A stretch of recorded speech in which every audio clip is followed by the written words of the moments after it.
오늘 하나님 말씀의 제목은 하나님 안에서입니다. 이사야서 49장 4절에서 7절 말씀입니다.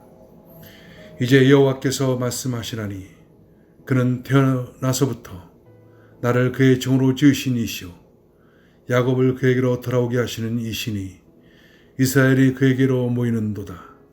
그러므로 내가 여호와 보시기에 영화롭게 되었으며 나의 하나님은 나의 힘이 되셨도다. 그가 이르시되 내가 나의 종이 되어 야곱의 지파들을 일으키며 이스라엘 중에 보존한 자를 돌아오게 할 것은 매우 쉬운 일이라.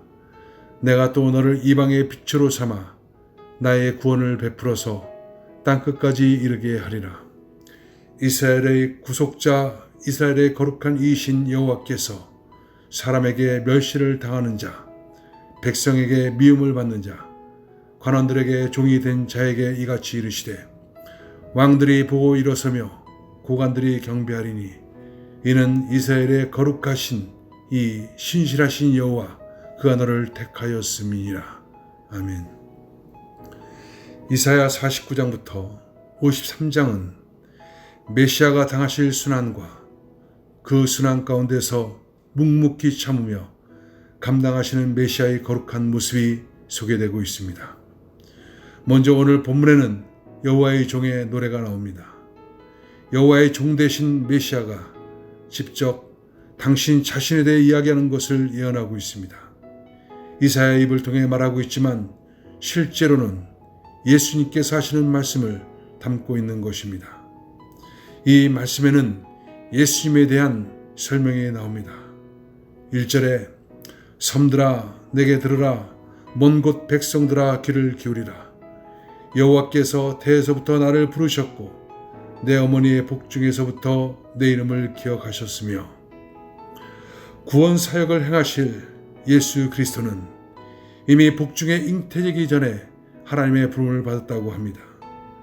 그리고 2절에 그 입이 날카로운 칼과 같다고 합니다.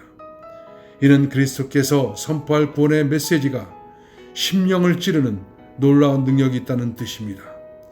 6절에는 그가 이르시되 내가 나의 종이 되어 야곱의 지파들을 일으키며 이스라엘 중에 보존된 자를 돌아오게 할 것은 매우 쉬운 일이라. 내가 또 너를 이방의 빛으로 삼아 나의 구원을 베풀어서 땅끝까지 이르게 하리라. 예수 그리스도는 땅끝까지 구원을 베푸실 분임을 말해주고 있습니다. 이어서 선지자는 바벨론에서 돌아올 포로 귀환에 대한 말씀을 하는데 이는 단순히 이스라엘뿐 아니라 장차 영적 이스라엘 된 자들에게 죄로부터 영원한 구원을 주신다는 내용을 담고 있습니다. 그런데 본문에 보면 앞으로 포로 생활하는 선민들의 신앙 상태가 어떨 것인지를 예견하고 있습니다.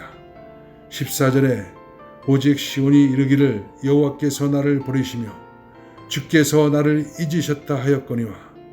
이 말씀은 포로 생활을 하는 이스라엘 백성들이 좌절하고 원망하게 될 것을 말해주고 있습니다.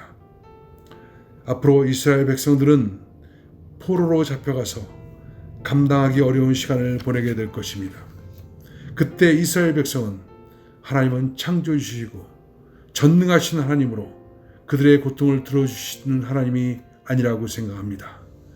하나님은 그들에게서 멀리 떠난 하나님으로 그렇지 않으면 그들의 고난의 하소연을 완전히 외면해버리는 하나님으로도 인식된 것입니다. 바벨론 포로에서 그들이 모든 억울한 사정에 대해 하나님께서 외면하시고 그들의 정당한 권리를 지켜주지 않는다고 생각할 것입니다. 그래서 하나님이 우리를 잊으셨다 이렇게 말을 하는 것입니다. 그에 대한 하나님의 답변이 15절에 나옵니다.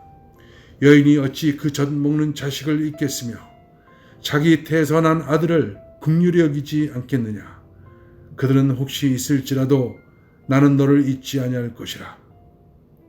어머니가 그 자식을 잊을 수가 있겠고 버릴 수 없는 것처럼 하나님은 그 백성을 절대 잊지 않으시고 버리지 않으시다는 것입니다. 그러면 왜 하나님이 나를 잊으셨다, 나를 버리셨다 라는 마음을 가질까요? 문제는 하나님께 있는 것이 아닙니다. 하나님은 잊지 않고 계시고 지금도 나를 쳐다보고 계시는데 자기는 버림받았다고 생각하는 것입니다. 바로 그것은 하나님과의 관계의 문제입니다. 친밀감의 문제입니다. 하나님과의 교제가 끊어졌기 때문에 하나님을 보지 못하는 것입니다. 하나님의 음성을 듣지 못하는 것입니다. 하나님을 만나지 못하는 것입니다. 만나면 하나님의 섭리를 알게 되고 계획을 알게 되고 하나님께서 나를 통해 하고자 하는 그 놀라운 하나님의 꿈을 알게 되는데 그것을 알 수가 없는 것입니다. 또 하나님의 위로를 받게 되고 힘을 얻게 되는데 관계가 막혀있기 때문에 아무것도 얻을 수가 없는 것입니다. 마치 하나님은 숨어 계신 하나님처럼 느껴지는 것입니다.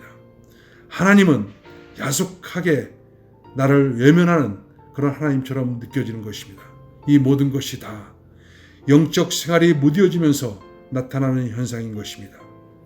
여러분, 우리도 신앙생활 하면서 가장 힘든 것이 바로 이것입니다. 현실적으로 일이 잘 안 풀리고 힘들 때마다 생각되는 것이 왜 하나님이 나를 버리셨는가? 혹시 나를 잊으신 것은 아닌가 하는 것입니다. 하나님은 내 인생에 너무 무관심하시다. 나를 버리셨다. 그래서 내 인생이 이 모양 이 꼴이 되었다. 그렇게 불평합니다. 그러나 여러분, 하나님은 결코 잊으신 것이 아닙니다. 버린 것이 아닙니다. 하나님은 우리를 너무나 사랑하십니다. 문제가 뭡니까? 관계가 회복되어야 되는 것입니다. 교제가 이루어져야 되는 것입니다. 그때 하나님 안에 거하게 될 수가 있습니다. 하나님한테 거하게 될 때 하나님의 꿈과 계획과 섭리가 나에게 전이되고 하나님의 그 놀라운 생명의 그 생명력이 나에게 전이되어 믿음의 삶으로 확신의 삶으로 살 수가 있게 되는 것입니다. 여러분, 오늘도 주님 안에서 더 깊은 주님과의 교제를 통해서 샘을 공급받는 여러분 되시길 주의 이름으로 축원합니다. 기도하겠습니다. 하나님 감사합니다.